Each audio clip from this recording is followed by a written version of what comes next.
औज़ुबिल्लाहिमिनश्शैतानिर्रजीम बिस्मिल्लाहिर्रहमानिर्रहीम। अस्सलामु अलैकुम वरहमतुल्लाहि वबरकातुहू। आज एक और नए वजीफ़े के साथ सैयद सदरुद्दीन हाज़िर खिदमत है। आज का वजीफ़ा उन बहन भाइयों के लिए है जो दिल की बीमारियों में मुब्तला रहते हैं। तो आइए वजीफ़ा और उसका तरीक़ाकार समात फरमा लें। वजीफ़ा है या कवियु 116 मरतबा, या बाईसु 573 मरतबा, या मुहय्यु 68 मरतबा। नमाज फ़जर के बाद आपने ये वजीफ़ा करना है और वजीफ़ा 41 दिन लगातार आपने बग़ैर किसी रुकावट के आपने वजीफ़ा करना है।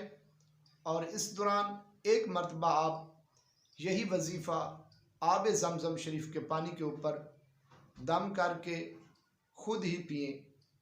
और अगर आब ज़मज़म शरीफ का पानी मुयस्सर नहीं है आपको, तो बारिश का पानी किसी बर्तन में महफूज कर लें, उसके ऊपर दम करके ये पानी आप पिए।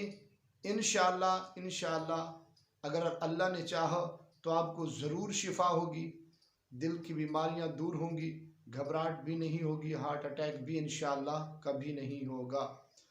तो दुआ में याद रखिएगा, मेरे चैनल को सब्सक्राइब कीजिएगा, वीडियो को सदका जारिया समझकर ज़्यादा से ज़्यादा शेयर कीजिएगा। अस्सलामु अलैकुम वरहमतुल्लाहि वबरकातुहू।